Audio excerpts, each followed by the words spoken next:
Force on Declassification of Federal Secrets will come to order. Welcome, everyone.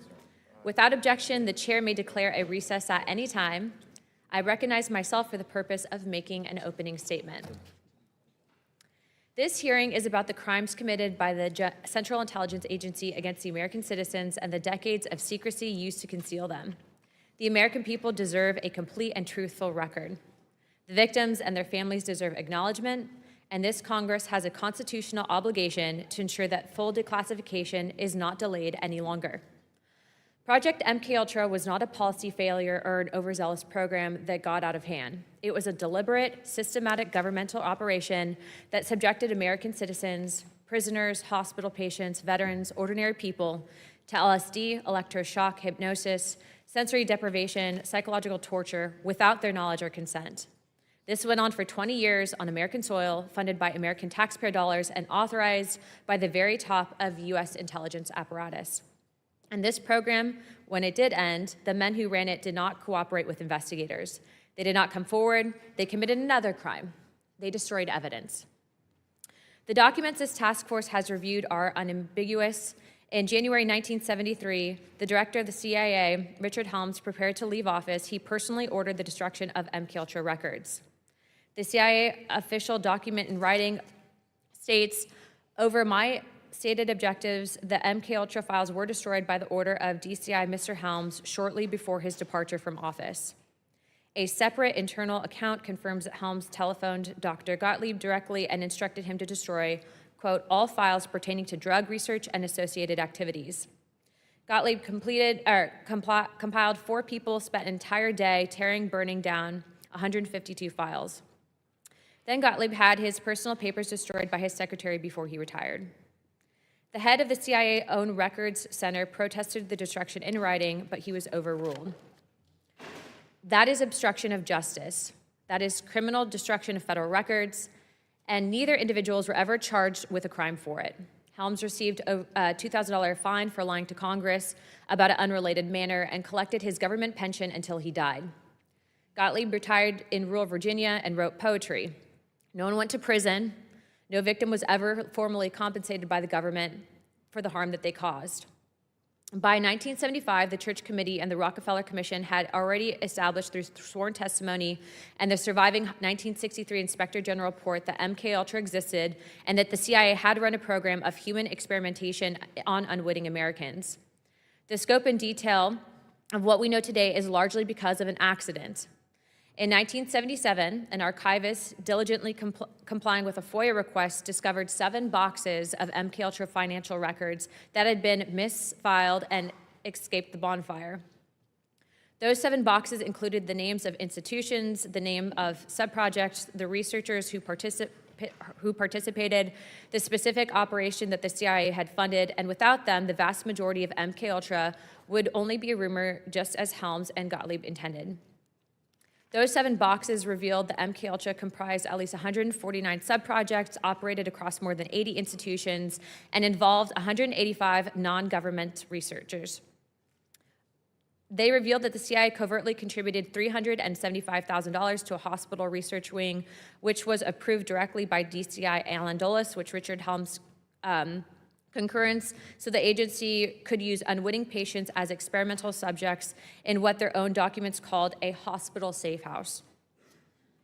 The CIA-owned Inspector General said in 1963 his classified report concluded that the program had exceeded the agency's legal chapter, and covert testing on unwitting subjects placed the rights and interests of U.S. citizens in jeopardy.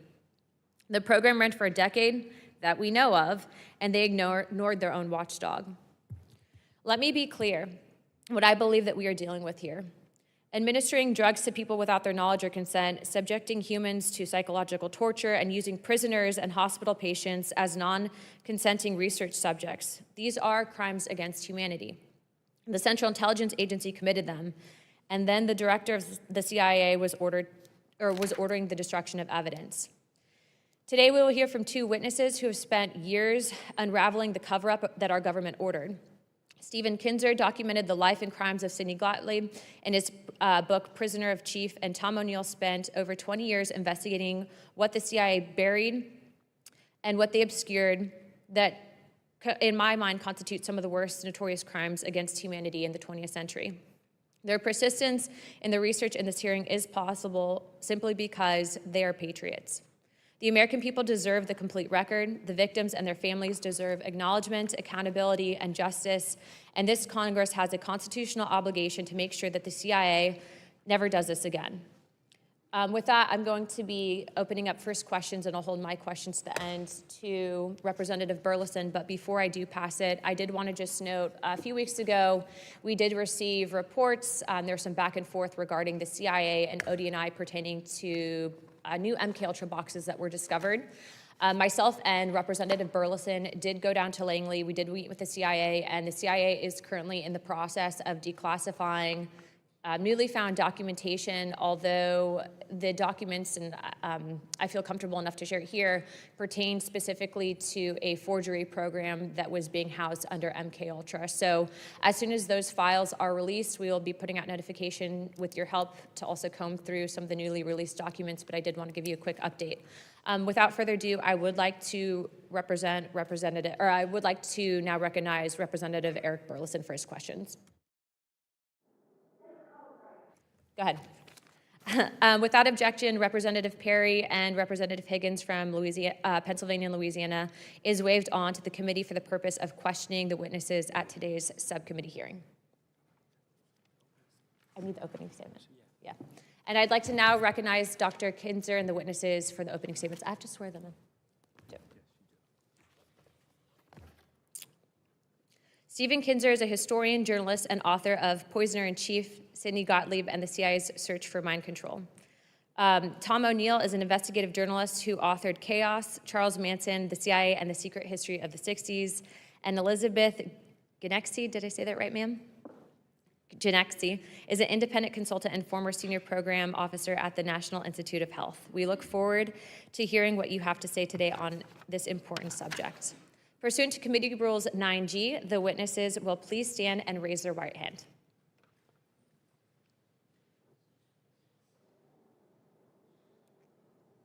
Do you solemnly swear or affirm that the testimony that you're about to give is the truth, the whole truth, and nothing but the truth, so help you God? Let the record show that the witnesses answered in the affirmative. Thank you. You may now take your seat. We appreciate you being here today. Let me remind the witnesses that we have read your opening statements, and it will appear in full in the hearing record. Please limit your oral statements to 5 minutes. However, if it does go over, we will not be gaveling you out. As a reminder, please press the button on the microphone in front of you so that it is illuminated and members can hear you. When you begin to speak, the light in front of you, again, will turn green. After 4 minutes, the light will turn yellow, and when the red light comes on, that means that your 5 minutes has expired, and we will ask you to please wrap it up. I would now like to recognize Stephen Kinzer for his opening statement. Thank you very much, Madam Chairman. Let me begin by expressing my gratitude to this task force for confronting the enormous issue of overclassification of government documents and the culture of secrecy that enables it.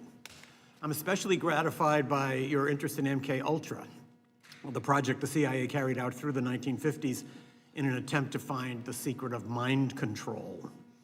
MKUltra was one of the most secret government programs in American history. The chemist who directed it, Sidney Gottlieb, lived in total anonymity. My book, Poisoner-in-Chief, may be the most complete account of MKUltra that exists in public, but I'm painfully aware that I have discovered only a small portion of what MKUltra was and what Sidney Gottlieb did. In 1951, the CIA hired Gottlieb and directed him to launch what became MKUltra. Gottlieb believed that in order to find a way to implant a new mind into someone's brain, you first had to find a way to destroy the mind that was in there already. In its search for ways to destroy a human mind and body, MKUltra conducted the most extreme experiments on human beings that have ever been carried out by a U.S. government agency. By any standard, they qualify as medical torture. These experiments took place in prisons, clinics, and safe houses in the United States, in Europe, in Asia, and even in Latin America. Officers of MKUltra were authorized to travel to foreign countries preferably those under formal or informal U.S. occupation, and ask the local CIA station to provide them with expendables, human beings who would not be missed if they disappeared. Gottlieb had what amounted to a license to kill issued by the U.S. government. Neither the number of MKUltra victims nor the number of those who were experimented to death is known.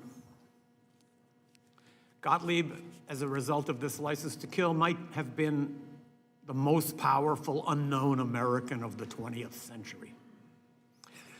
Some information about MKUltra spilled out during the 1970s, but senior CIA officers had intentionally let Gottlieb operate without supervision, so they were able to claim that they knew nothing about his excesses.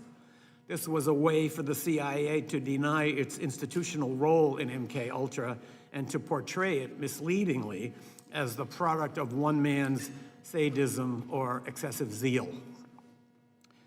Investigating MKUltra is challenging because when Gottlieb and his mentor Richard Helms left the CIA in 1973, they illegally ordered that its records be destroyed. Soon afterwards, under DCI Stansfield Turner, a CIA analyst, as you pointed out, Madam Chairman, discovered a cache of MKUltra documents hidden among financial records. Turner credited that analyst with doing a very diligent job of Sherlock Holmesing. That same diligence, I believe, could bring results today. One of the great mysteries of MKUltra has to do with the death in 1953 of an MKUltra scientist, Frank Olson, who had announced his intention to quit the project. His plunge from a New York hotel room was described in the press as the suicide of an Army scientist.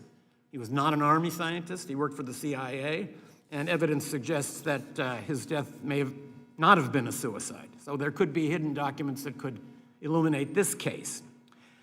I would also point out that in addition to searching for unknown documents, this committee could do a tremendous service by simply asking for the end of redactions on the documents that we now have. There are reams of documents about MKUltra that have heavy sections redacted. In the 1970s, this was justified by the argument that it had only been 20 years since these terrible things had happened and revealing details might affect national security. Now 70 years have passed. That argument can no longer be valid. So I would urge this committee to try to fill out all the blank spaces in the documents that we have, because we know that is there. This task force could also consider trying to determine whether some new incarnation of MKUltra exists today. When the main phase of MKUltra drew to a close in the early 1960s, Sidney Gottlieb concluded that it had failed, that in fact there is no such thing as mind control. Even if he was right, however, he may have been right only at that time. In the many decades since then, there have been enormous advances in cyber technology, in artificial intelligence, in neuroscience. Covert agencies may have access now to tools for mind control that Sidney Gottlieb could not even have imagined. It may well have been true in 1963 that mind control is a myth, but whether it's still true is uncertain. And that question of whether mind control might now be possible under our new circumstances is something that has presumably occurred to scientists who work for secret services, including our own. This task force has a chance to connect the past to the future. A renewed effort to find MKUltra documents from the 1950s and to fill out the redactions of those that have been released might shed new light on how the CIA operated during that period. It could also inform a new inquiry into whether any mind control projects are now underway inside the U.S. security apparatus. That might help prevent the emergence of a 21st century MKUltra that could be even more destructive than the original. Thank you. Thank you very much, Dr. Kinzer. I now recognize Tom O'Neill for his opening statement. Thank you, Chairman, Chairwoman Luna, and members of the committee.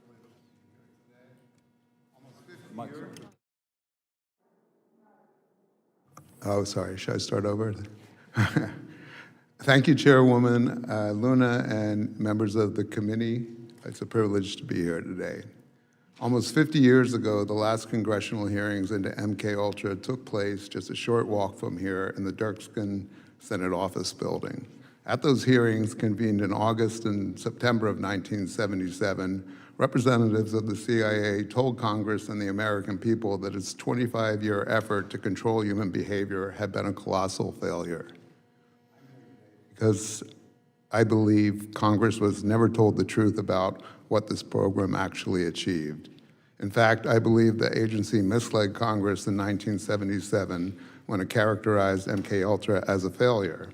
My name is Tom O'Neill, and in 1999, I accepted a magazine assignment to write a story about murders committed by a group of hippies called the Manson family.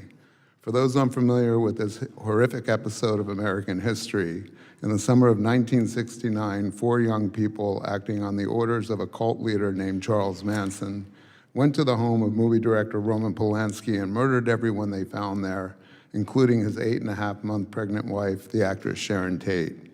The victims were complete strangers to their killers. The following night, Manson's followers murdered another couple in the same grisly fashion. At the time I accepted the assignment, I'd never heard of MKUltra, and I wouldn't for another 2 years after I'd missed countless deadlines, lost the assignment, and fallen down a nightmarish rabbit hole trying to answer the question I couldn't quite shake. How had Manson, a barely literate ex-con, acquired the ability to persuade ordinary young people to murder complete strangers simply because he had told them to? The pursuit of the answer to that question led me to Dr. Louis Jolyon West, known to his friends as Jolly. West was one of the most influential psychiatrists in America. During his career, he crossed paths with some of the most controversial events of the 20th century, including the Patty Hearst kidnapping case and the aftermath of the John F. Kennedy assassination investigation. In 1977, West was one of 7 academic researchers named in a front-page New York Times story alleging that the CIA had used American universities, hospitals, and prisons as secret laboratories for experiments involving LSD and other drugs on unwitting human subjects. West vigorously denied the allegations. He acknowledged that the agency had approached him, but insisted he had refused because he said LSD was too dangerous and unpredictable to be used on humans. He added that he limited all of his research with LSD to animals. The revelations in the Times led directly to the congressional hearings held later that year. West's denials, however, were effective. He was never investigated, and his name never came up at the hearings. I'll spare you the long and tedious story of how my Manson reporting led me to West, except to say that I eventually learned that in 1967, when Manson transformed into the cult leader we are familiar with today, he and his followers were receiving free medical care at a clinic in San Francisco, where West had established a base of operations for a research project he was conducting nearby. After becoming intrigued by the allegations against West, I learned that UCLA, his last academic home, had inherited his paper following his death in 1999. Nearly 2 months and more than 200 boxes later, I found the proverbial needle in a haystack: correspondence between West and Dr. Sidney Gottlieb, the architect of MKUltra. The letters begin in 1953, just 2 months after CIA Director Allen Dulles authorized the program, and while West was stationed at the Lackland Air Force Base in San Antonio, Texas, where he was chief psychiatrist at the base hospital. In his first letter to Gottlieb, West proposed conducting experiments on unwitting human subjects, including military personnel, prisoners, and psychiatric patients at the base hospital. He then outlined the experiments themselves in 6 more pages that could have been written by Joseph Mengele. Using LSD in combination with hypnosis, West proposed inducing confusion, amnesia, and specific mental disorders in people who would remember nothing of their interaction with him afterward. He sought to develop techniques to extract true information and implant false information in unwilling subjects and to alter the attitudes and beliefs of, quote, previously loyal individuals. In other words, to completely switch their allegiance from one group or leader to another. But it was another sentence at the end of that letter that stopped me cold. These experiments, he wrote, must eventually be put to test in practical trials in the field. Gottlieb's response could hardly have been more enthusiastic. My good friend, he wrote, I had been wondering whether your apparent rapid and comprehensive grasp of our problems could possibly be real. You have indeed developed an admirably accurate picture of exactly what we are after. West replied that there was no more vital undertaking conceivable in these times. There was another document in West's papers that had even more significant implications. It was a 14-page report that West wrote in 1956, just 3 years after he contracted with the CIA. In the report, West described administering LSD and other drugs in conjunction with hypnosis on unwitting human subjects, and then he made a remarkable claim. He announced that he had learned how to replace true memories with false memories in people without their knowledge. In other words, he clarified, it has been found to be feasible to take the memory of a definite event in the life of an individual and, through hypnotic suggestion, bring about the subsequent conscious recall to the effect that this event never actually took place, but that a different fictional event actually did occur. If West's report was accurate, this was not the failure agency officials described in 1977, quite the opposite. It was, in fact, the central ambition of the MKUltra operation, the means of gaining the ability to seize the control of a person's perceptions, memories, and ultimately their behavior. But there was still one more discovery, and this time I found it in the National Security Archives at George Washington University, the official repository of the CIA's MKUltra records, which were released to Congress after the 1977 hearings. In those holdings was a different versions of West's 1956 report. The original paper had been replaced by a 4-page summary that did not exist in West's files and appears to have been written by someone else. His claims about replacing memories were gone. In their place was a theoretical discussion of LSD in dissociative states. The versions applied to Congress concluded that the effects of LSD and similar drugs on dissociative states had, and I'm quoting, never been studied. Never been studied. In the original report, West discusses observations from his own experiments, including detailed descriptions of using LSD to, as he wrote, speed the induction of the hypnotic state and deepen the trance in subjects. Those passages have been removed in the report turned over to Congress. The discrepancy could not have been more stark. Nearly 50 years ago, another congressional committee believed it had been given the truth about MKUltra. It had not. In conclusion, I respectfully submit that these records, some newly available and others that remained outside the government's disclosure for decades, warrant a thorough re-examination of what the program accomplished, what Congress was told, and what may still remain hidden. I'm happy to provide the documents I've referenced today, and I've provided many additional details in my written testimony. Thank you, Mr. O'Neill. I now recognize Elizabeth Genexi for her opening statement. Chairman Luna and distinguished members of the committee, thank you for the opportunity to testify today. I'm a health research scientist with a master's and doctoral degrees in psychology from the George Washington University. I spent 22 years from 2003 to 2025 as a scientific program official at the National Institutes of Health, managing more than $132 million in health research grants and co-authoring 18 federal funding programs. I left the NIH in April of 2025. I'm here today because what is happening to NIH right now is not reform. It is the replacement of scientific judgment with political control. For 80 years, U.S. federal investment in biomedical research produced outcomes that no private market would have funded. Heart disease is the leading cause of death in the United States. NIH-funded research on blood pressure, cholesterol, and smoking drove a 56% decline in heart disease between 1950 and 1996. Cancer has been transformed. Treatments for breast, lung, prostate, and childhood cancers, along with immunotherapies that converted previously fatal diagnoses into manageable conditions, traced directly to NIH-funded research. HIV/AIDS were a death sentence in 1981. No pharmaceutical company saw a profitable market for treatment. NIH ran the trials that no one else would run. The result was antiretroviral therapy and pre-exposure prophylaxis. Global AIDS deaths have fallen 54% since 2010. Rare diseases that affect 30 million Americans get studied at the NIH because no market will fund that research.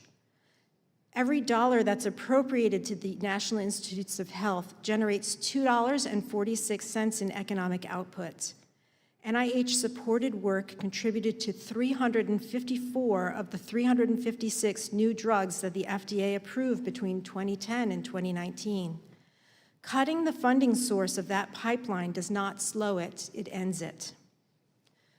The proposed OMB federal financial assistance rule would give political appointees authority to terminate funded grants at any time without cause, including ongoing clinical trials with enrolled patients. This is not a hypothetical.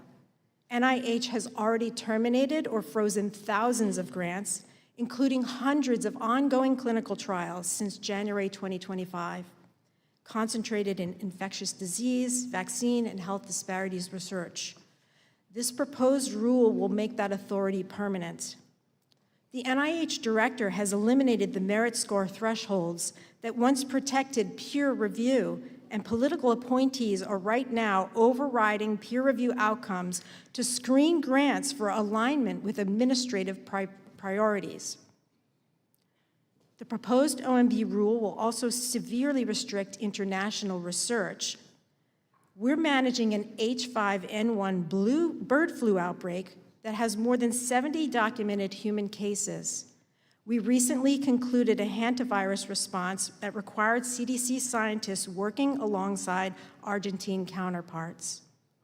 The current Ebola outbreak in the Democratic Republic of Congo is now the third largest on record and is outpacing containment efforts. This rule will curtail exactly that kind of cooperation that we need.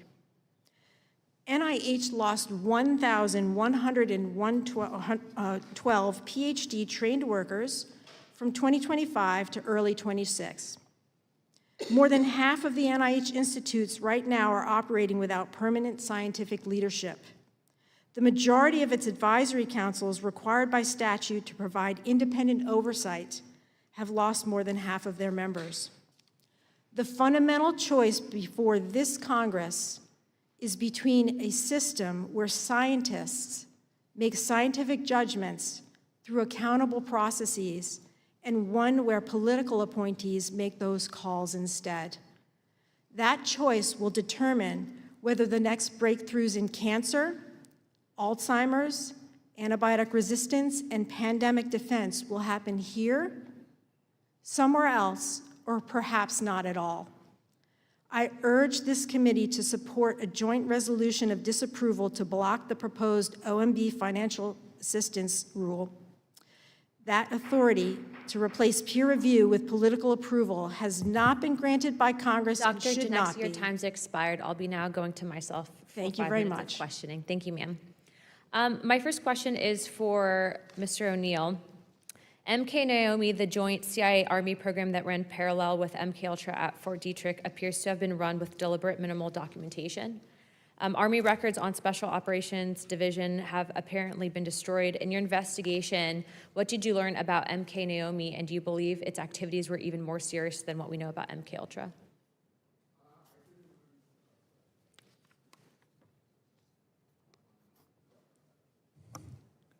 I'm sorry. I didn't learn anything about those operations. I kept my focus mostly on Dr. West and his work. I do know that the only reason I found the documents I found was because Dr. West accidentally left them in his papers, and he probably did that because he corresponded with Gottlieb under Gottlieb's assigned alias, which was Sherman Grifford, and he addressed all his mail to a post office box here under Foss Corporation. Thank So you, Mr. I'm just going to real quick go to Okay. Dr. Kinzer. Are you aware of anything that exists with MK and Naomi in your research? And if you could please press the button. My understanding of MK Naomi is that it was a joint project between the military and the CIA. And there's a big difference because the MKUltra project was aimed at seizing control of the minds of individuals. The Army was interested in something different, which was trying to use biological agents in warfare against entire populations. So MK Naomi is the place where these two goals overlapped. And that was the 1953 Frank Olson death. Was that in a way tied to that from some chatter that we had seen in? Exactly what the motivation was behind the decision about Frank Olson, if there was such a decision, is unknown. My next question is also for you, sir. Operation Paperclip brought over 1,600 German scientists into the United States government after World War II, including individuals who had conducted human experimentation in concentration camps. The CIA and military were aware of their backgrounds and recruited them anyways. In your research, did you find direct documentation between Paperclip scientists and the development of MKUltra's experimental protocols, specifically the use of mescaline, hypnosis, and sensory deprivation, which were techniques also documented at Dachau? Absolutely. Kurt Blome, who was the chief of biological weapons development for the Nazi government, came to work for the CIA. So did Walter Schreiber, who was the Surgeon General of the Nazi Army. I can just tell a brief story. When I was researching my book, I found what I think might be the first secret CIA prison or black site. It's a nice chalet in Germany. And the guy who now owns it took me into the basement.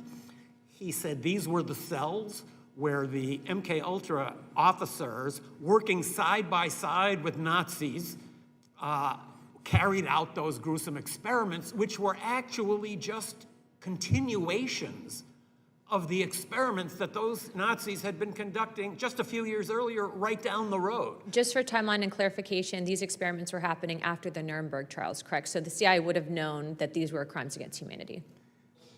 I looked for an episode in which the Nuremberg doctrines were posted on the wall in some MKUltra or CIA office, and I was never able to find any indication that those Nuremberg principles ever were even consulted, much less obeyed.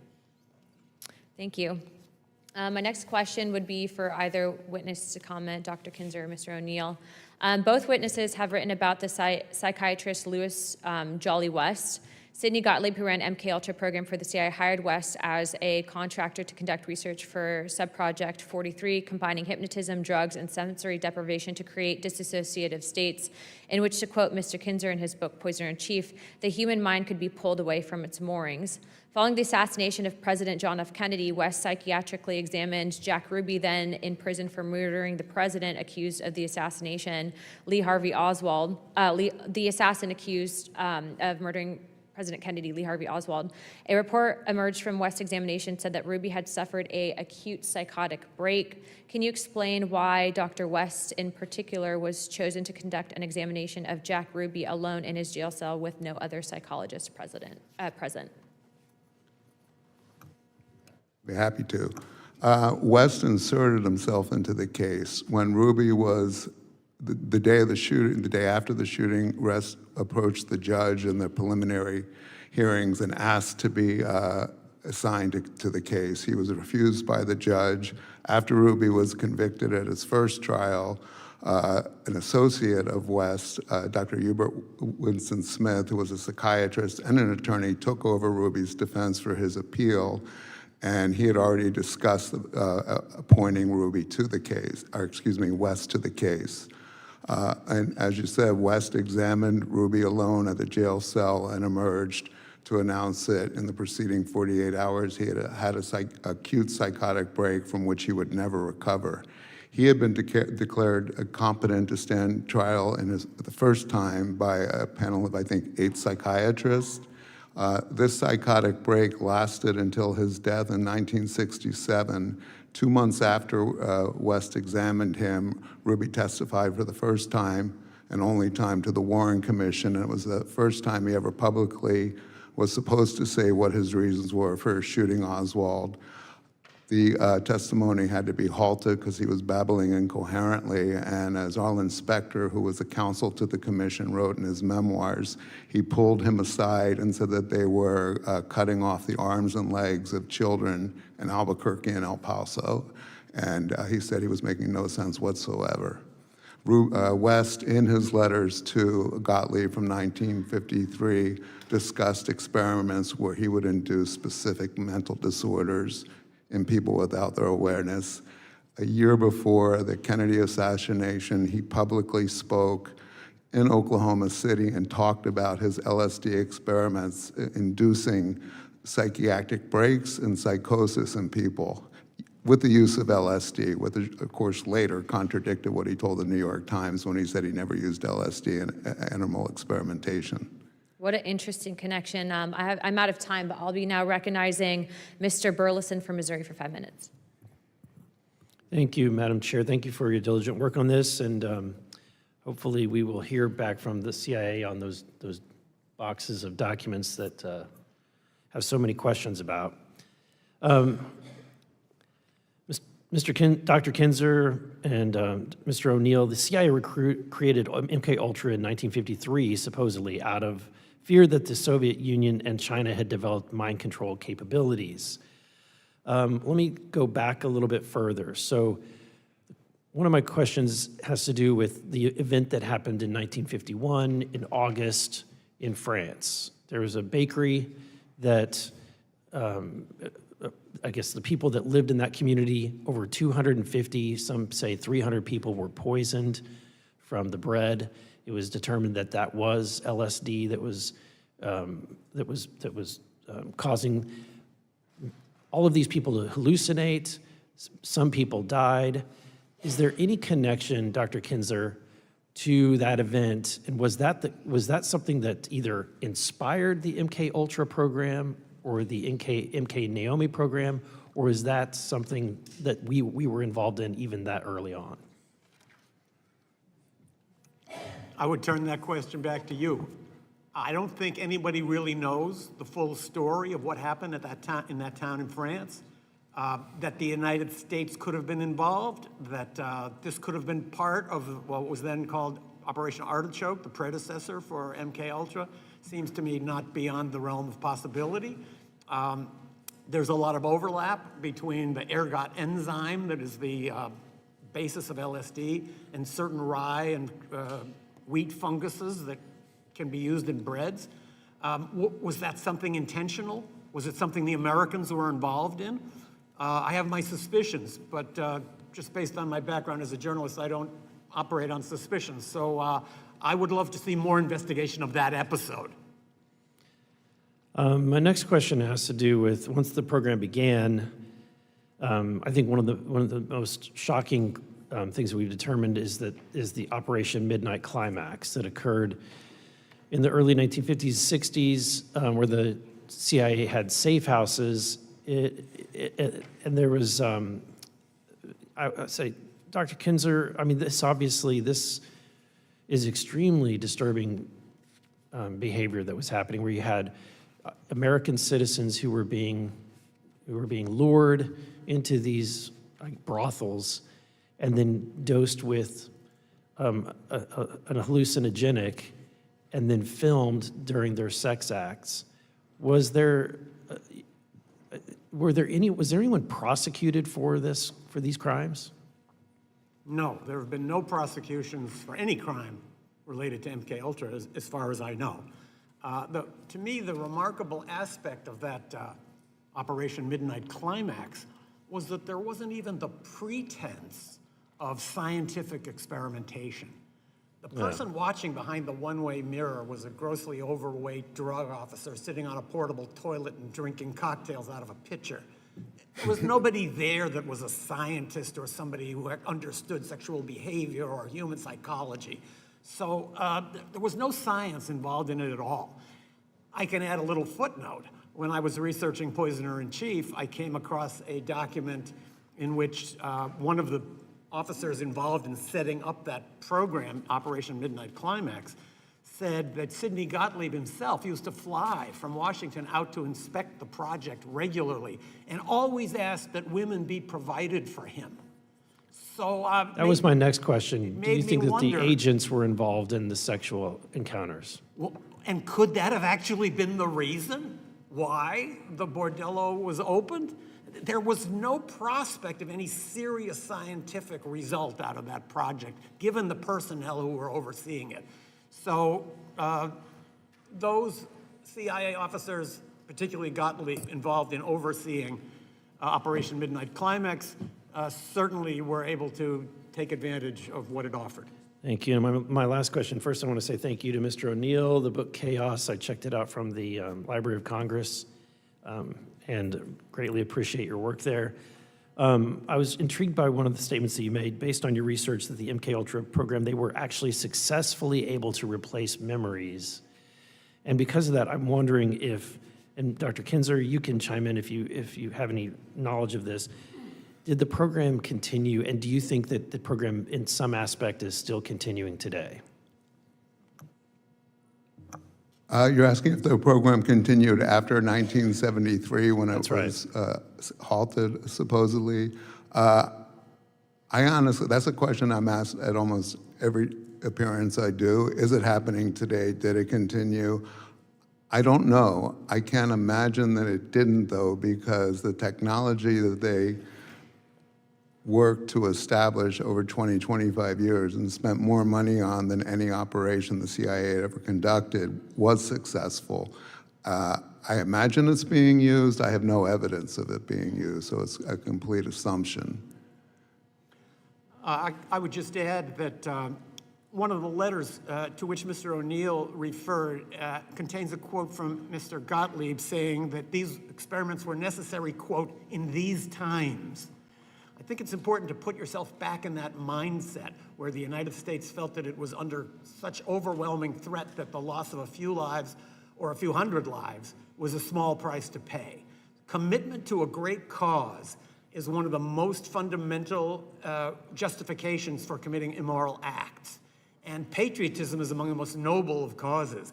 It can be twisted and it can be used as an excuse to carry out research under the guise that this is simply research we're doing to protect ourselves against others. And I think that is a mindset that may still be active in some parts of our government.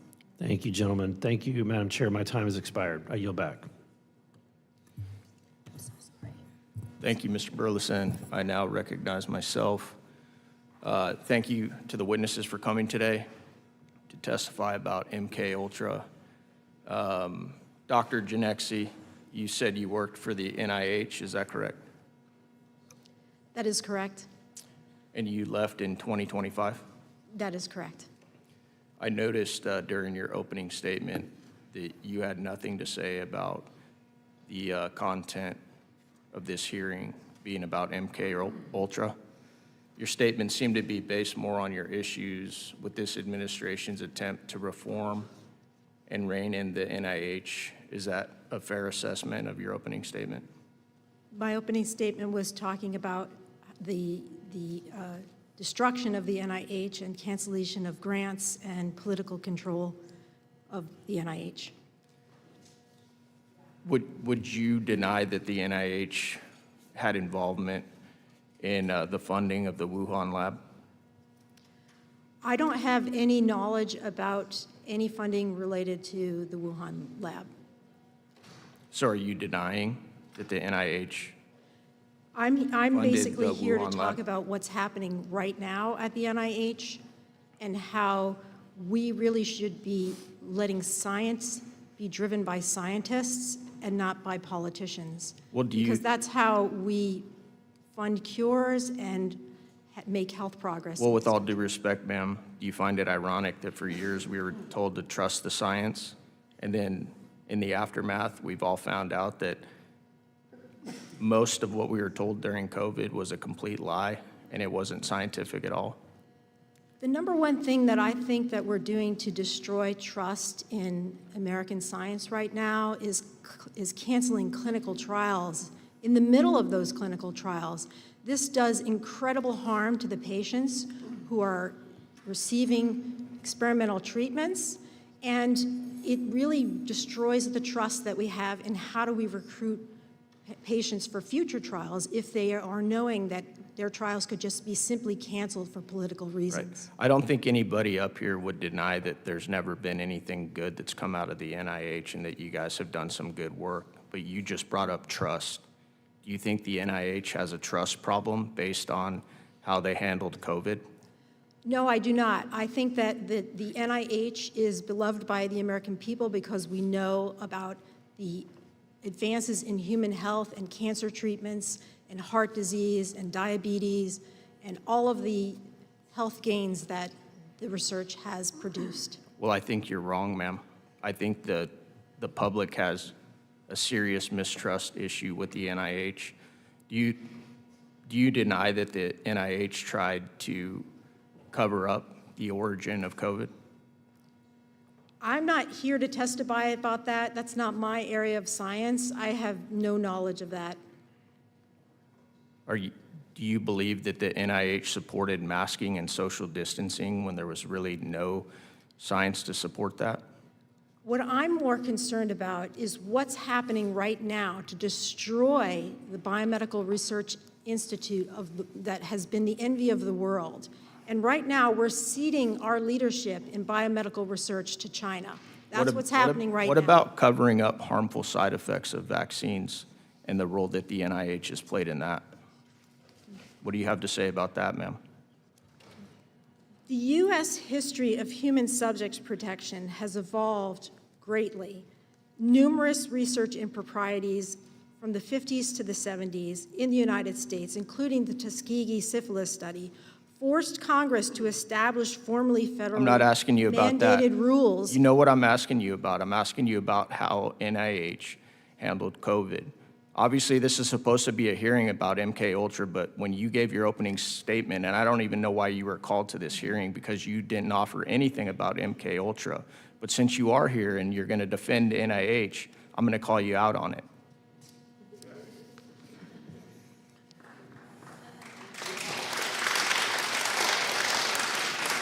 Do you see now what I'm talking about when you say that the NIH doesn't have integrity problems and trust issues? Did you hear the applause in this room?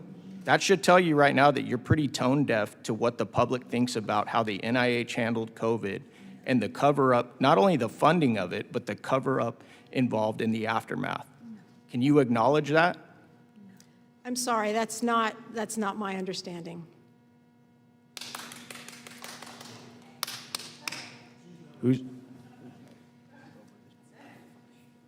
Thank you. I want to acknowledge Ms. Boebert for the next round of questioning.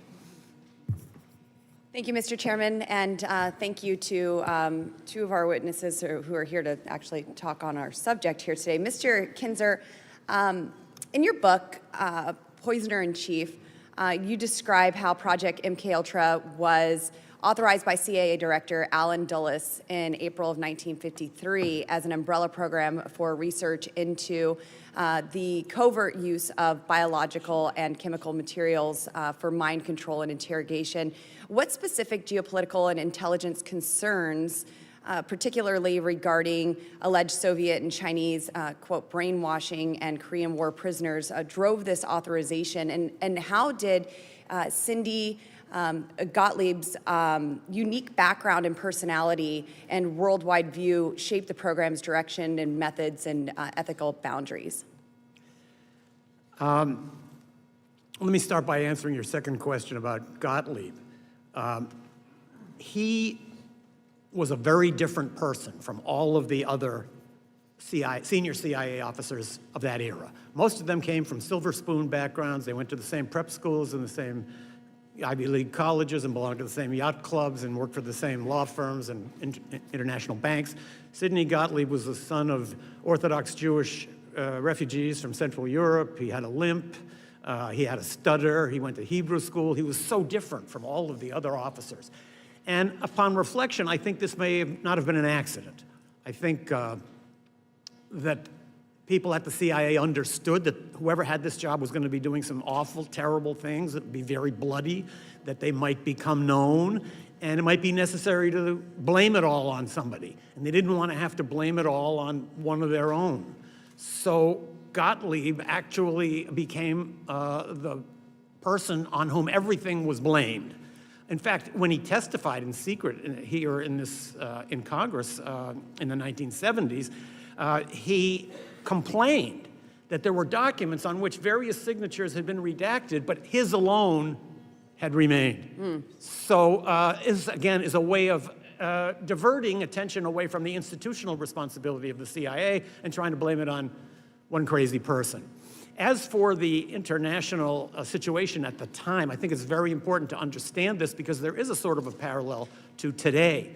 The CIA misinterpreted several key incidents in the world, including those to which you referred, the trial of the Cardinal Mindszenty, and then in Hungary, and then the return of Korean War prisoners.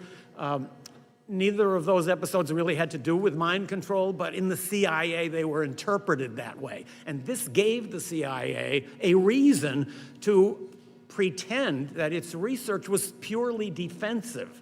So I think when you consider the world situation and the sense in Washington that we're surrounded by enemies, that becomes a very dangerous environment. Conspiracy theories stem from the growth of the covert sphere. There's a great contradiction in American life that we pretend to uphold certain principles at home and abroad, but it's evident to many Americans that we actually operate in opposition to those principles. And we operate by secret and anti-democratic means. That contributes to suspicion of government. And the very existence of MKUltra proves that some of the wildest fantasies about secret government research are actually close to reality. That makes the paranoid mindset seem ever more rational. Thank you. And I'm going to have to cut off several of my questions now, but that was very intriguing, so I wanted you to continue. MKUltra ultimately encompassed at least 149 sub-projects involving more than 80 institutions, universities, hospitals, prisons, pharmaceutical companies, often funded through cutout foundations to conceal CIA sponsorship. Can you detail how these funding and operational security mechanisms worked in practice? And then just another subset, if I don't get back to asking a question, did the CIA or government or any of these entities ever say that what they were doing with MKUltra and mind control were productive or for the betterment of humanity? Did they ever make those claims? Thank you. As for your second question, I'm not aware, other than in private communications, that the CIA ever claimed that it had made great advances under MKUltra, because it largely denied that MKUltra ever existed. As for the foundations, yeah, these are, Sidney Gottlieb created a couple of bogus foundations. They're called cutouts in CIA slang. And these are foundations that appear to be independent, but actually are fully funded and controlled by the CIA. It was those foundations that approached hospitals and clinics and asked them to become involved in research, particularly into LSD. So many of the institutions where these experiments took place did not even realize that those foundations were actually covers for the CIA. Thank you very much. And Madam Chair, I yield. Thank you. I now recognize Representative Mace from South Carolina for 5 minutes. Thank you so much. Dr. Janexi, you work with the NIH, correct? No, I am no longer affiliated with the NIH. When did you leave the NIH? April of last year. April of last year. Did you ever speak with Anthony Fauci or any of your NIH colleagues when you were there about the NIH's role in funding the Wuhan Institute of Virology or the development of COVID-19 virus? No. Do you believe that the NIH or Dr. Fauci lied to the American people about COVID? No. Are you familiar with Dr. Fauci's statements to Congress about COVID? No. You didn't watch any of Dr. Fauci. You worked at the NIH and you didn't watch any of Dr. Fauci's. No, I did not work at NIAID. Okay. Do you think that, do you think the COVID shots harm American citizens? No, I do not. Do you think that the COVID shots cause turbo cancers? No. Have you read any, do you know if the NIH or NIAID track COVID shot injuries or cancers or anything harmful from them? I am not aware of any harmful tracking, and this is not my area of expertise, no. What is your area of expertise? I'm a research psychologist, and I did not work at NIAID. And you're here for what reason? I am here to testify about what is happening to the NIH right now. You're not here to testify about MKUltra? I am not an MKUltra expert, Why did the Dems send you here if you're not an MKUltra expert? but I am an expert in human subjects protection, which is related, and in the conduct of human subjects research. Okay. But you don't know anything about MKUltra, which is the purpose of this hearing. All right, so I have a couple questions for our witnesses who are here to talk about MKUltra, and thank you, gentlemen, Dr. Kinzer and Mr. O'Neill. What are some of the worst abuses that you're aware of in the MKUltra program? I can start by just naming, I'll talk about one in particular that always sticks in my mind. In the federal prison in Lexington, Kentucky, a group of African-American inmates was segregated and fed what were described in the protocol as double, triple, and quadruple doses of LSD every day for 77 days. Did they all survive? We have no idea Okay. what happened to them. This has stuck with me ever since I wrote that book. What happened to them? Did they ever find out what was given to them? Did they think they were going crazy? Did they? I think if the Do you think we're still experimenting on prisoners or people in prison today? I don't have any information about that. Okay.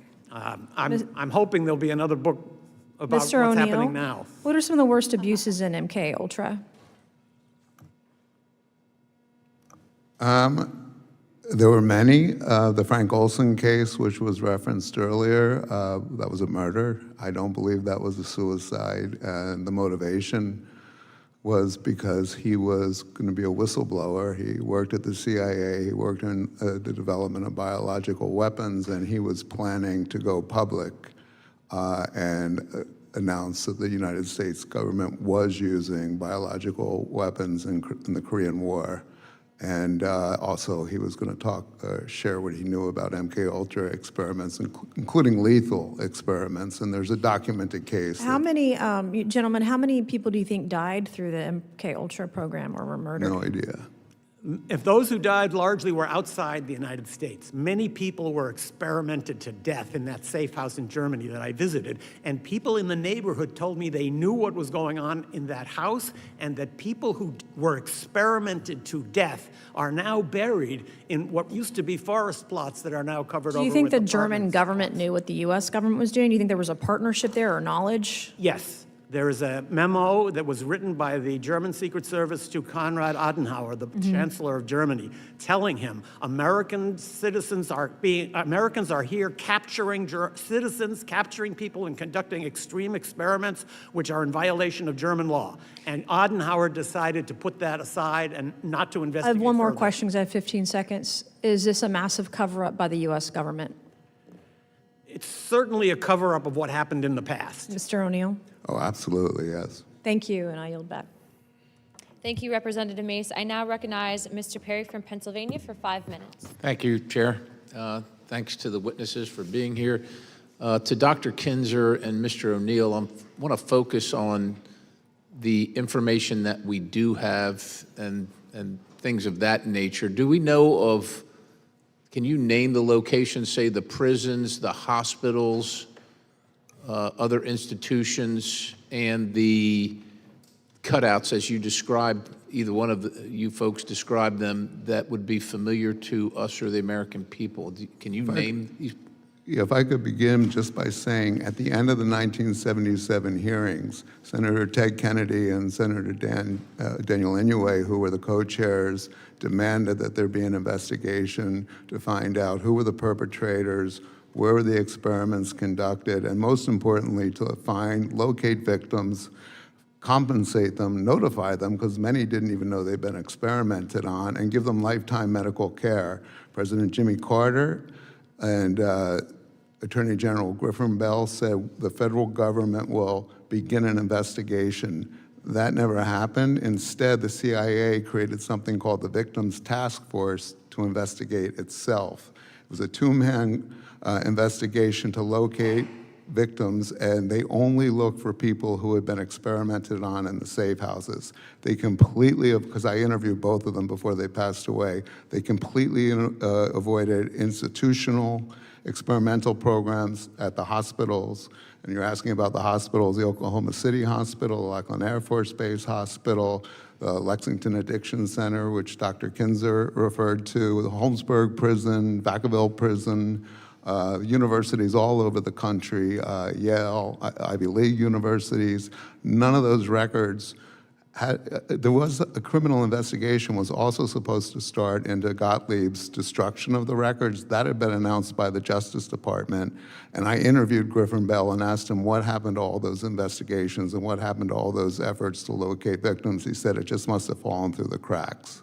So it was the DOJ that was supposed to investigate? DOJ, the Department of Justice, and they just kept passing it off and passing it off. Do you know if the DOJ in their investigation visited the places that you've named? No, absolutely not. From wait, hold on a second. They didn't, or you don't know? Oh, no. I asked the two men who did the investigation, and they said all we did was look into what happened at the safe houses in San Francisco and New York City in 1962. So is it possible that information and documentation remains at the prisons, the treatment centers, the universities where these things were conducted? Is that possible? Yeah, well, I found Dr. West's records at UCLA in his file. Hospital records are really hard to get because of HIPAA laws, and prison records, the Bureau of Prisons do have a lot.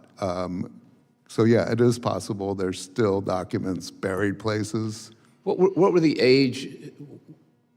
the average ages, if you know, of the people that were experimented on? Were these children? Were these middle-aged? Were they?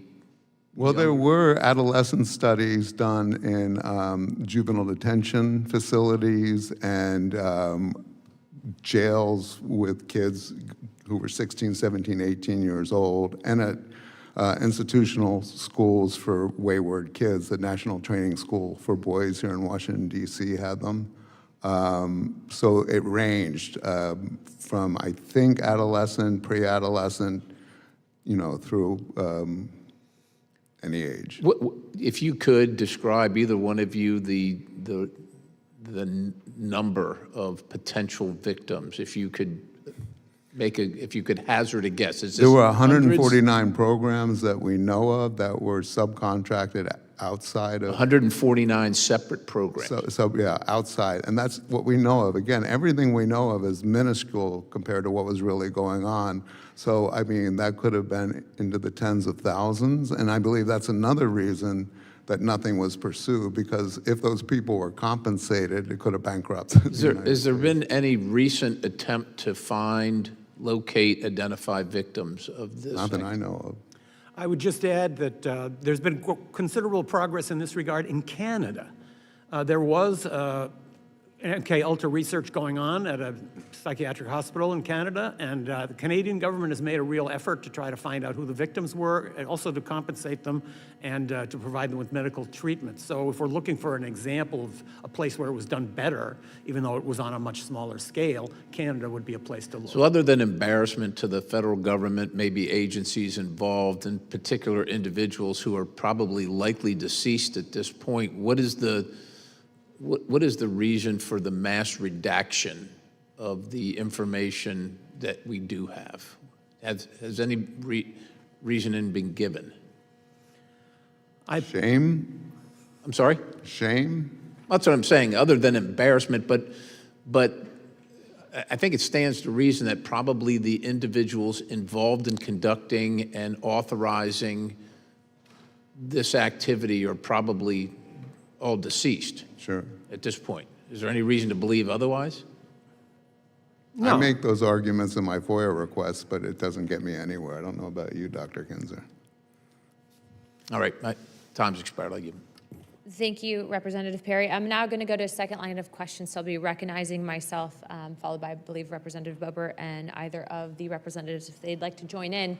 I wanted to elaborate further, Dr. Kinzer, on what you had stated about potentially there being bodies, the locations, Germany, because I'm going to reach out to the German government after this to get the ball rolling on that if that is indeed the case. Can you just elaborate further on what you were hearing from people in that area, what they were saying, and then also to potential locations of bodies? First of all, the memo that Chancellor Adenauer received is on the record. You can find that memo warning that these operations are going on. I did speak to people who lived in that area, and they all understood. Some of them had cooperated with an investigation by a German magazine, Der Spiegel, that called that house the CIA torture center.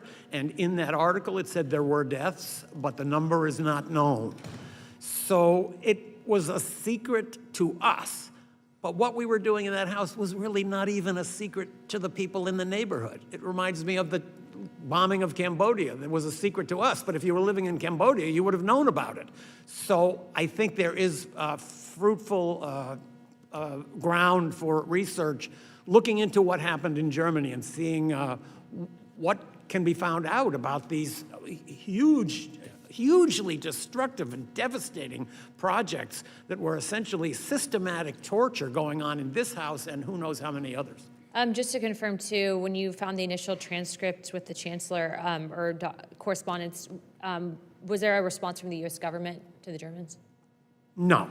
The U.S. government would possibly have advised Adenauer not to pursue it, but I don't think Adenauer would have even needed to be told that. He would see it, he would understand his close partnership with the United States made it impossible for him to criticize anything the U.S. was doing. Don't forget this was not so long after the end of the Second World War. So no, there was no effort by the United States ever to reveal anything about what happened in Germany. And in fact, one of the FOIA requests that I made that was never fulfilled, and one that I would urge you to pursue, is what was Sidney Gottlieb doing during 2 years in Germany?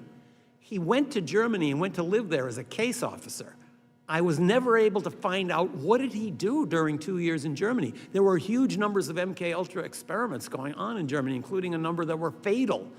That would be a very interesting catch of documents to find. We will definitely be following up. My next question would be for either Dr. Kinzer or Mr. O'Neill. Declassified CIA records have revealed that officers deployed overseas have used USAID funding as an official cover, or USAID as an official cover for operational work that had nothing to do with the mission of USAID, i.e. humanitarian aid, medical relief, etc. In some cases, CIA officers operated under USAID cover engaged in lethal activity in places such as Vietnam, running assassination missions during the war in country from 1965 to 1975. And since MKUltra seems to have found its origin in drug experiments conducted on prisoners overseas, and first by the SS in Nazi Germany and then by U.S. intelligence in camps captured from the Germans, do you believe that USAID may have been used overseas to further influence or further the MKUltra, for example, on prisoners of war? Since part of USAID's mission was to administer drugs to the poor and needy populations, would the organization have abused its mandate by poisoning foreign populations or creating disassociated states for interrogation or torture? I can't speak directly to AID, but it's certainly true that during this period, after the Second World War, the United States was using publicly announced and official U.S. government agencies to carry out covert action. We now know, for example, that 5% of all of the money appropriated for the Marshall Plan was diverted for covert activities. A number of U.S. agencies were used as cover by covert operatives, and that AID could have been one of them sounds very likely to me. And the NIMH admitted to allowing itself to be used for covert funding of MKUltra experiments in the 1970s when the operation was disclosed. Thank you. I now recognize Representative Burchett for 5 minutes. Thank you, Chair Lady. Thank you all for being here. I remembered when all the talk about MKUltra broke, and then they were talking about lawsuits, and there were lawsuits, and the CIA and the federal government said that this didn't exist, and then they came back and said, well, it does exist, and then, but we're not doing it anymore. I guess my question to y'all first is, which lie do we believe? Because, thank you. Obviously, there was an open bar before this thing started, so thank y'all. But Dr. Kinzer? Hit your mic, brother. You're not on the mic. It's an old CIA trick. I'm just kidding. I put myself in the place of one of those senior CIA officers, and I'm thinking to myself, like the ones back in the 1950s, well, other people must be doing this. We'd be falling behind if we don't do it. And nobody's looking over our shoulders. And that, I think, is your job. So I think there is a definite air of urgency and total secrecy. If any current research is going on, and if it's conducted in any comparable level of secrecy to the original MKUltra, it's very deeply secret. But one thing you said, though, it's going to be hard for Congress to act when they're so dadgum compromised. Let's just be honest. I mean, y'all are in the business of twisting ears and telling us things that we've done, and that sways a lot of people up here. Somebody doesn't want to wreck a marriage or their business or lose this glamorous job that we have. And so I suspect that has a lot of play into it. Sorry to interrupt you. I apologize. All I mean to say is that I think if there are such projects going on inside the U.S. government, there might be a sense that we can do this without any hostile supervision. What are the possibilities that what we've learned in MKUltra, now that it has advanced so much to algorithms and the computer and getting to loners, that some of these loners could, through this just mass propagation of whatever you're doing, could cause someone to maybe take a shot at a president?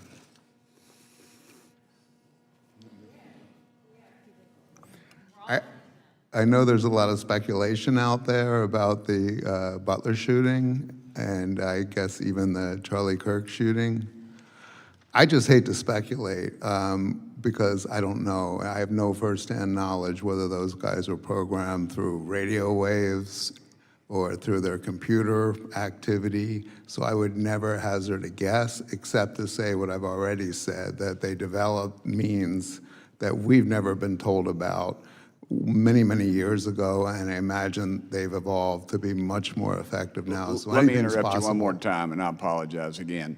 But don't you think that they could cast this broad net through these algorithms and other things, and maybe they don't know the exact person it's going to affect, but they know what type of person it's going to affect, and they know it's going to happen, and that way they can't predict when it's going to happen, but they think it will happen, and then that way they can sort of wash their hands of this whole thing and say, well, we didn't have anything to do with it, but in effect they really did, because they put this out there and they continue to put it out there to whatever method you're talking about. Go ahead, guys. I'm sorry. Ma'am, if you want to jump in. She's with NIH. Okay. Doctor, go ahead. It sounds to me like you're describing something like the Martin Luther King assassination. The FBI didn't carry it out, but it created such a climate just denouncing King as the most dangerous man in America and putting out all this material about how he was helping communists, that they must have thought, it's going to filter down. Somebody will take action, and then we can say we didn't have anything to do with it. And James Earl Ray was a third-rate thief. He made an incredible shot, 1 foot on a commode, 1 foot in a bathtub, leaning out of a window, basically, and the next day, or that afternoon, all the shrubbery was cut in front of the flop house he was staying in. There's a lot on that one that will never be discussed. I have some friends that were there. So I guess I'm on pretty close to firsthand knowledge, but yeah, I'm sorry. I'm probably going to get audited when I walk out of the room. I know it. So thank you. Chair Lady, I yield back my 4 seconds. Thank you, Rep. Burchett. I would like to now recognize Representative Boebert for 5 minutes. Thank you, and I would love to let you gentlemen just talk some here, but when we're bringing up operations like Naomi and MKUltra, there's Operation Mockingbird that was going on at the same time as MKUltra, and it really ties into what Congressman Burchett was talking about with radio waves, where we have these like a Venn diagram of individual people and the military casting a broader net.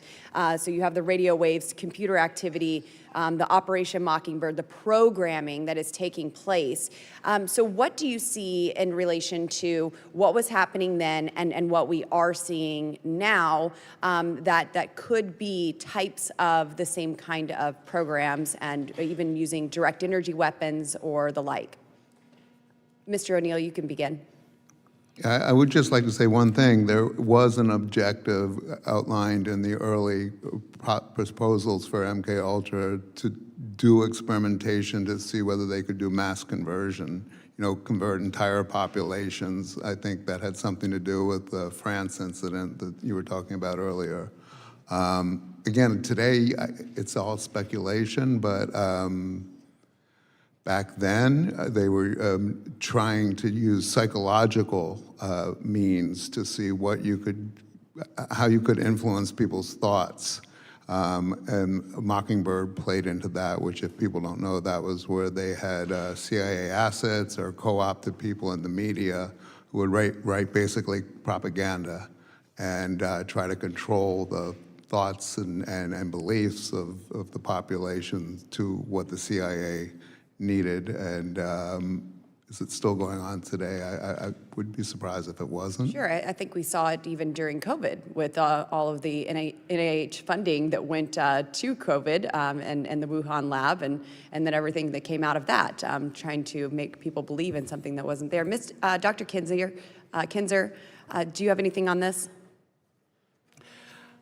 I would say only that in the modern age, maybe radio waves and drugs are not necessary to control people's minds. We have such a great advertising, propaganda, press, social media collaboration that certain opinions are marginalized, and real debate is frustrated because people are not given access to full amounts of information. So that's a way of controlling the minds of populations that doesn't even require sophisticated electronic or psychopharmacological means.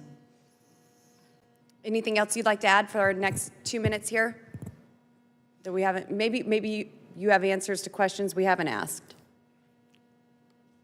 I would just like to reiterate something that I said in response to your earlier Yes, question, sir. and that is that there's a reason why conspiracy theories are so widespread in America. It has to do with the disassociation between what we say we are and do and what we really are and do. This has become more and more clear to more and more people. Therefore, they're suspicious of nefarious dealings by the U.S., and they're also suspicious of other things that aren't nefarious at all. But there's just this mentality that is created by the covert sphere, and that is what makes people realize that things that used to seem really far-fetched are not so far-fetched after all.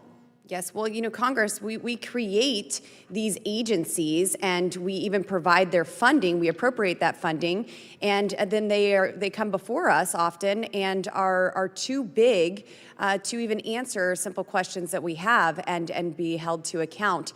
So it does cause for a lot of deceit, a lot of doubt in the American people, and certainly within us as members of Congress when these agencies refuse to answer to us, the branch of government that actually creates them and provides their funding. And then, of course, the American taxpayer whose money is being stolen to fund all of their programs and agencies. So I think that would be another reason how these conspiracy theories grow because government has grown so big it won't answer to the people. Maybe they just think the people are too dumb to understand, but certainly we want to get answers to the people, and I appreciate you gentlemen for being here today. Madam Chair, I yield. Thank you, Representative Boebert. Representative Burleson, do you have any further questions? Okay, I now recognize Representative Burleson for 5 minutes. Mr. O'Neill, going back to Charles Manson and the Helter Skelter incident, can you explain how in the world someone who is an illiterate musician that seemed to be not exactly the brightest person somehow became a cult leader and was able to, inspire all of these individuals to do crazy things? Unfortunately, I spent 20 years trying to find out how that happened, and what I was able to prove was that from the moment Manson was released from federal prison in 1967, he violated his parole, went to the Bay Area without permission, and was immediately put under the supervision of a federal parole officer who basically gave him leniency as he gathered his group of followers, gave them drugs, dominated them, turned them into more or less subservient robots who would do anything he said. All that happened under the watchful eye of a parole officer named Roger Smith, who was also doing drug research at the same clinic that Jolly West had set up his operation to recruit subjects. All the way until 1969, when Manson finally ordered the murders that he was later convicted of, he had been arrested repeatedly for escalating crimes, beginning with petty thievery, stealing cars, and then rape, attempted murder, drug possession. Each time, not only wasn't he prosecuted, his parole wasn't violated. So the federal government, in some capacity, enabled him to do what he did and flourish until these crimes happened. And in my book, I make a case, and it's a theoretical case, that it was part of an operation called Chaos, also with the CIA, that we haven't talked about today because it really doesn't have anything to do with drug research, but it was created to neutralize what the government believed was a revolution that was happening in America in the 60s, beginning with the anti-war movement and then the black militancy movement and the Panthers. So it's kind of a big stew of a cauldron of possibilities that Manson emerged from all that when I don't think he should have. Yeah, it's fascinating that you have an individual, Jolly West, who was working with this parole officer. You think the parole officer was making the connection so that the drugs were then flowing through? Well, the parole officer was at the same time he was supervising Manson's parole, running a research project called the Amphetamine Research Project out of that clinic, and that was studying amphetamines and violence and drugs and group behavior and gangs in the Bay Area. Again, I hate to speculate. I know it sounds like a cop-out, but when you see the tentacles that cross paths with Manson when he got to Los Angeles as well, I believe that he was he was manipulated and at the very least given freedom to do what he did while he was being observed. And then the same individual, Jolly West, ends up in Oklahoma, correct? So that's where he operating out of Oklahoma during even this time with Mr. When he Manson? contracted with the CIA, he was at Lackland Air Force Base. He was the chief psychiatrist at the hospital, so he began his experiments there. A year after the letter that I quoted in my statement where he was describing what he wanted to do, a year later on July 3rd, 1954, a 3-year-old girl was abducted and found later in a gravel pit, murdered, and next to a car that had been abandoned. And the search party that found the little girl's body was approached by a man who was an airman at the base, and he asked them where he was and how he had gotten there. He was arrested for the murder and described by the military officers who had him in custody as being in a trance or daze. He didn't have any drugs in his system. He didn't recognize his wife when she was brought to see him. And at his trial, where Jolly West was his advising psychiatrist who examined him, Of course. it emerged that he had actually been being treated at the hospital at Lackland in an experimental program to cure his chronic, debilitating migraine headaches, and he was executed 4 years later. And then years later, he ends up volunteering to handle the Jack Ruby. West does, yeah. Right. Thank you. Thank you, Madam Chair. So just before we wrap up, is it in your expert opinion that Jack Ruby and Manson were assets of the intelligence agencies specifically pertaining to MKUltra? Were they MKUltra victims? Yeah, theoretically, Manson, I've never been able to prove absolutely. Jack Ruby, I believe, this is something else. The Warren Commission investigation, on the Warren Commission was Alan Dulles, the former CIA director, who authorized and ran MKUltra until he was fired by President Kennedy. The liaison to the committee for the CIA, who handled the information coming from the CIA back and forth to the Warren Commission, was Richard Helms, who was a direct supervisor of Jolly West. They knew who West was. They knew that what West was capable of and what they had paid him to do and what he had reported to them that he could do, including inducing mental disorders in people. That was never disclosed to the commission as far as anyone knows. So I believe that West was put in there to keep Jack Ruby from telling his story. Wow. In closing, I just want to thank you all for being here today, and we will be following up, Dr. Kinzer, on your request to fully redact. I'll be following up personally with the director of the CIA, the MKUltra files that we do have. Also, as I noted earlier, there will be more that will be declassified, specifically pertaining to newly found records that were located in what we were discussing earlier. I did also want to just state that, for the record, in regards to what statements were made earlier regarding the German government, we will also be following up on that. If there are indeed people that were victims of this that have been buried, we would like to know who those people are and who their families are as well, in order to correct the historical wrongdoings of this government. Without further ado, I would like to state that all members have 5 legislative days within to submit materials and additional written questions for the witnesses that will be then forwarded to them. If there are no further business without objection, the task force stands adjourned.